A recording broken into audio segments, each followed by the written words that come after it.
Number of different recordings, and you'll have to answer questions on what you hear. There will be time for you to read the instructions and questions, and you will have a chance to check your work. All the recordings will be played once only. The test is in 4 sections. At the end of the test, you will be given 10 minutes to transfer your answers to an answer sheet. Now turn to Section 1. Section 1. You will hear a telephone conversation between a customer and an overseas shipping agent. First, you have some time to look at questions 1 to 8.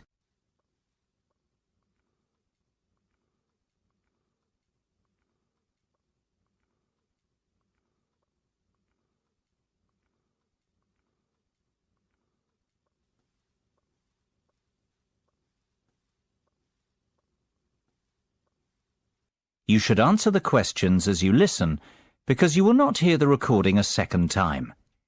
Listen carefully and answer questions 1 to 8. Good afternoon, Denham Shipping. How can I be of service? Well, I wish to inquire about sending a container of personal items from the UK to Ireland. No problem. Would you like me to give you an estimate of the cost? Yes, please. Well, first of all, may I take your details? Of course. My name's Tim Lafferty. Could you spell your surname for me, please, Tim? Yes, it's Lafferty. L-A-F-F-E-R-T-Y.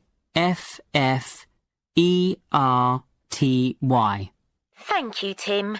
Now, where would you like us to pick your container up from? My university, if possible. OK. Let me make a note of the address. It's Abbeyfield University. Is that A-B-B-E-Y-F-I-E-L-D?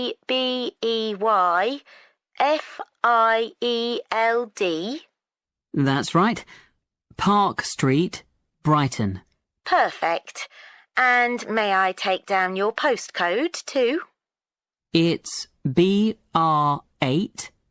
9P3. Great. Thank you, Tim.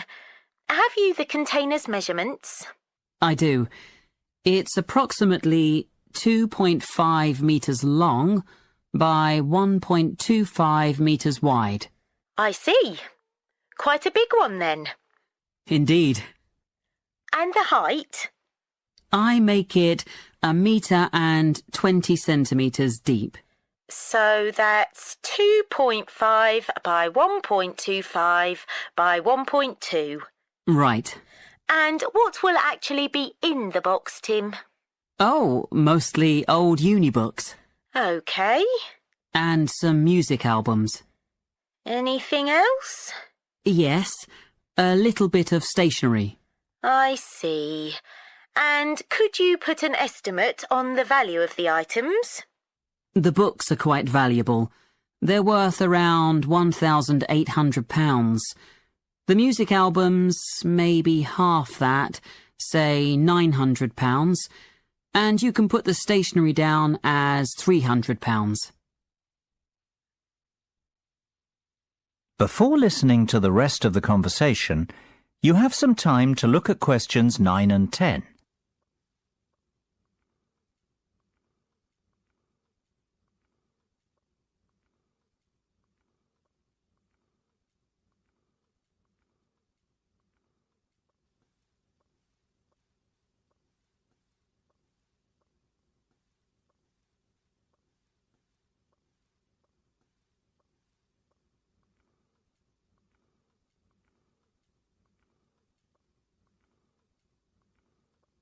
Now listen and answer questions 9 and 10.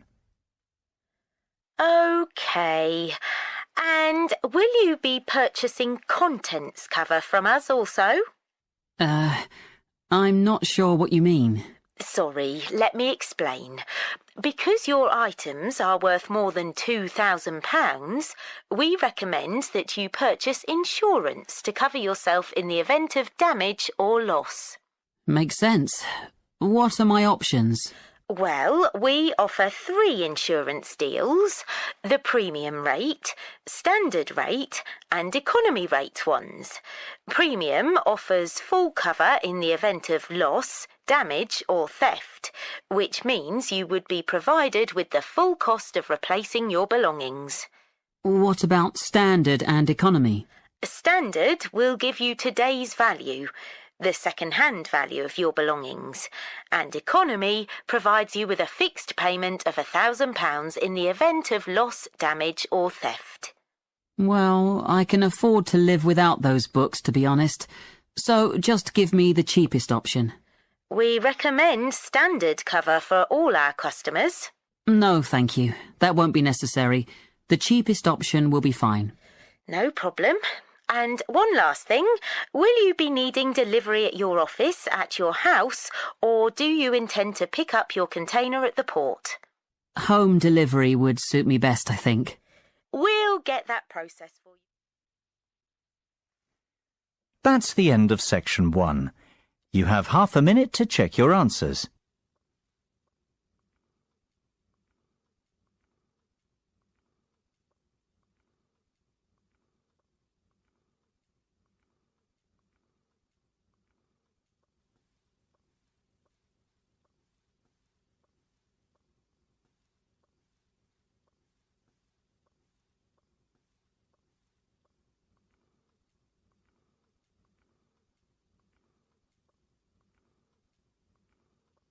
Now turn to section 2.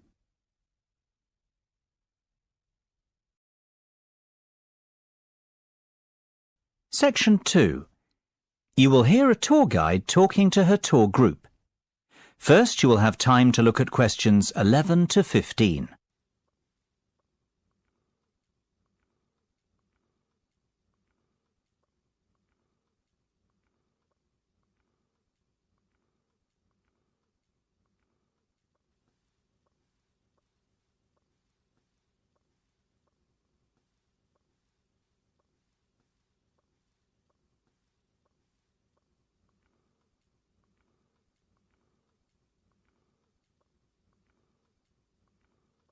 Now listen carefully and answer questions 11 to 15. Well, we certainly have a busy day ahead of us, so let's get started, shall we? You'll find a map of the museum with the itinerary I've just handed out. The museum's our first port of call, so let's have a look at the map now. The door on the right of the entrance hall leads into the gift shop and ticket centre. Once we pick up our entrance tickets, I'd ask everyone to deposit their bags and coats in the cloakroom, which is located towards the back of the gift shop and ticket centre. If you want to pick up an information leaflet, you can approach the information desk situated along the right-hand side. Now, once you come back into the entrance hall, the door on the opposite side to the gift shop leads into the art gallery. There is a special exhibition on there at the moment which is not to be missed. If you continue on up the entrance hallway, that leads into the main exhibition centre. At the back left-hand side, there are some toilets. Beside the toilets, you'll find the 3D theatre. I strongly recommend that you make time for the 30-minute presentation in the theatre. It is well worth a viewing. Running along the right-hand side of the main exhibition centre is the Modern Art Studio. Here, not only can you view some of the most famous works of the 20th century, but you can also sit in on a workshop run by a local artist. So, that's the Art Museum. Before you hear the rest of the discussion, you have some time to look at questions 16 to 20.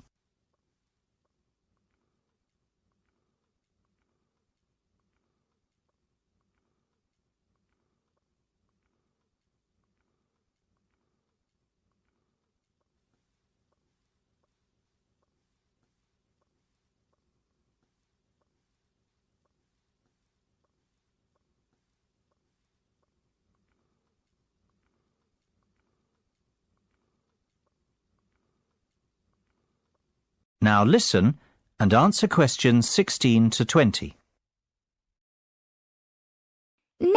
on the itinerary is the aquarium. Depending on how long we spend at the museum, we might have to give this one a miss. It's not what I'd call a highlight of the day, but it would be a shame if we didn't get to see it, as it's en route to the Solheim Country Club, where we're booked in for lunch at 1 o'clock.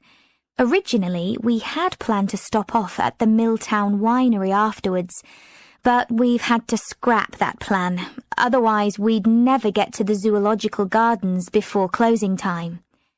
We have pre-booked the gardens and must be there by 2:30, so no dilly-dallying please after lunch. Straight back onto the bus. The gardens close at 3:30, so we've an hour there, which should give us ample time to look around. Time allowing, we'll stop off at the famous Stout Brewery after that, if traffic isn't too heavy, and we're in Lincoln before 5. If not, we'll head straight for the National Concert Hall, where you're in for a real treat of an evening, with a performance from the world-renowned cellist, Andrei Borovsky. We have to be in our seats by 6:30 sharp. After that, it's back to the hotel for the night, where a buffet meal will be waiting for us at 8:30, or whenever we get back. That is the end of section 2. You now have half a minute to check your answers.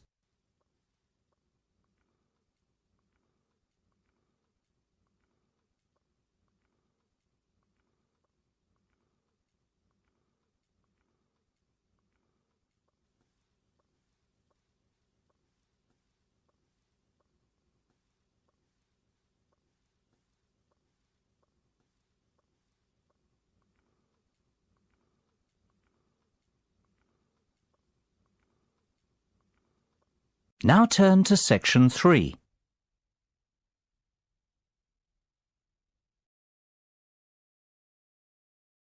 Section 3. You will hear a discussion between 2 design students and their tutor on a practical assignment. First, you have some time to look at questions 21 to 25.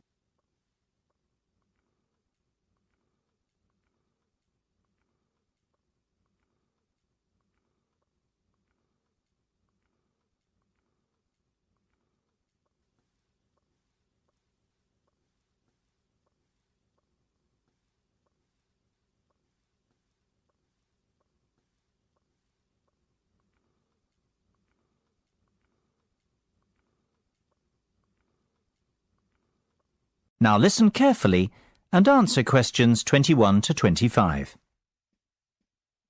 So, have you chosen a product yet? I think so. We'd like to build a gyroscopic exercise aid. Sounds interesting. Tell me more. Well, we did some research and were amazed to discover the sheer range of applications for gyroscopic technology. Gyroscopes are used in laser and optical devices and can be found in many consumer appliances too. Right. Tell me about this product specifically, though. The aim of the assignment is to create something practical, functional and beneficial for consumers. Justify your decision. Well, we believe we can design and build a cheap and effective muscle-strengthening aid by taking advantage of the inertial forces created by a gyroscope. Yes. What we want to do is design a ball which can be held in the palm. Within the ball, there will be a simple gyroscope. This gyroscope can be set in motion by movement of the lower arm and wrist together in sync. The device will not require any external power source because it will be sustained by the movement of the arm and wrist. This will create considerable resistance and an excellent lower arm strengthening aid. It will be simple to design and cheap to produce, yet extremely effective. This all sounds very good. I'm impressed. Thanks, Mark. We're glad you like it. I think we're really onto something here.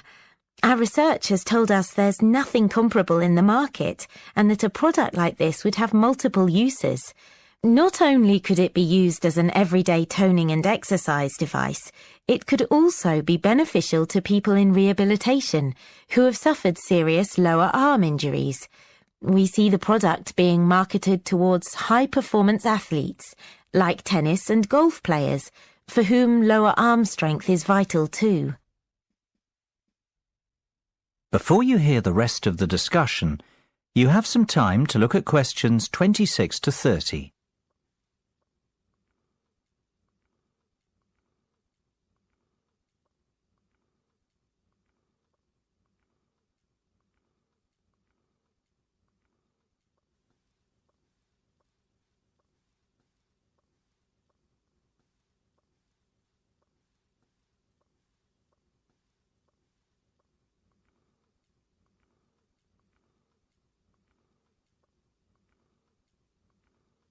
Now listen and answer questions 26 to 30.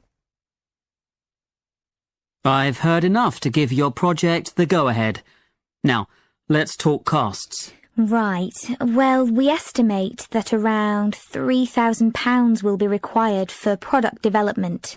You mean to build the prototype? Exactly. And we'll need half that again to carry out some product testing.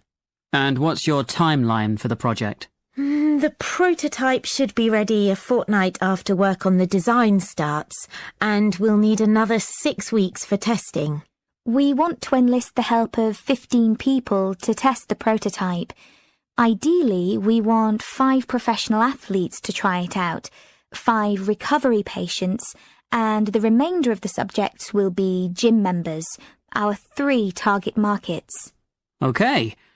Well, you have a lot of work to do, but you've certainly made a good start. Let's meet again on Monday to get the ball rolling. That is the end of section 3. You now have half a minute to check your answers.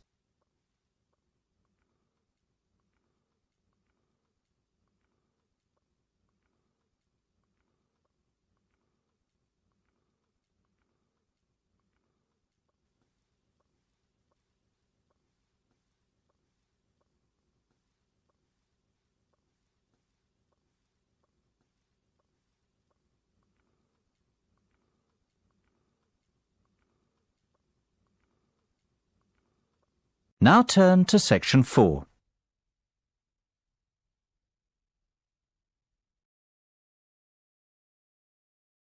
Section 4.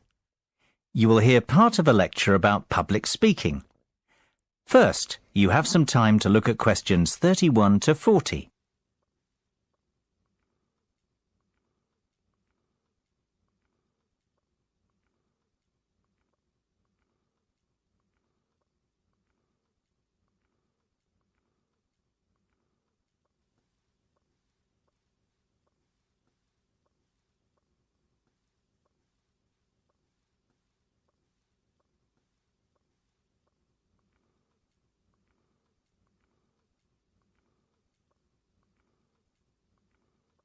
Now listen carefully and answer questions 31 to 40.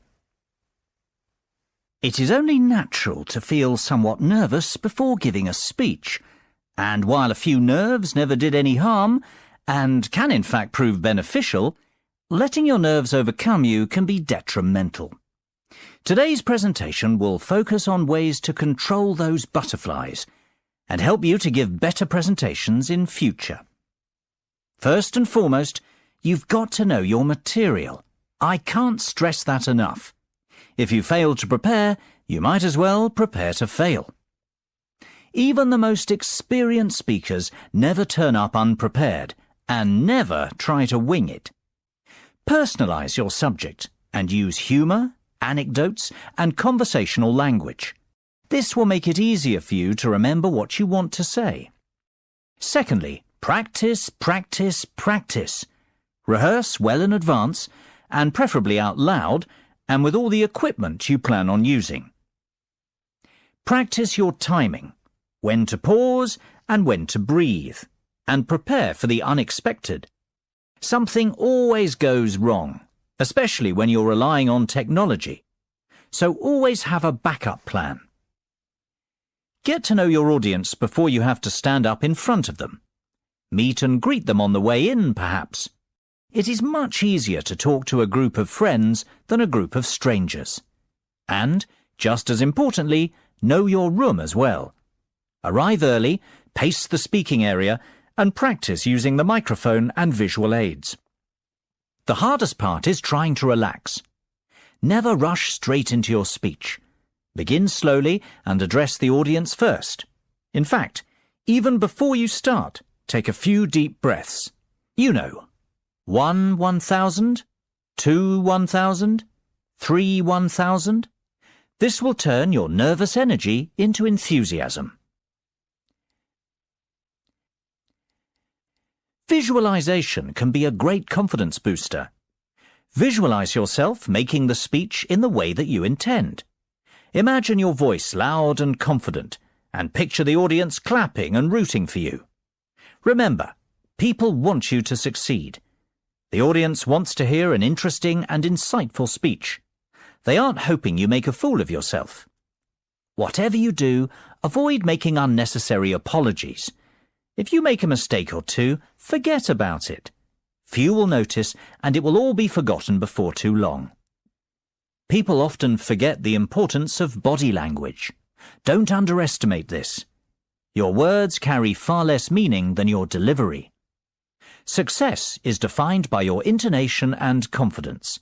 If you come across as a confident person, people will listen to you. You will command their attention. Stand tall and proud and deliver with conviction. Humans are very bad listeners. We remember less than 25% of what is said and place far more emphasis on how it is said. Last of all, be realistic and give yourself a chance. No one becomes the perfect speaker overnight. It takes time to hone your presentation skills. That is the end of section 4.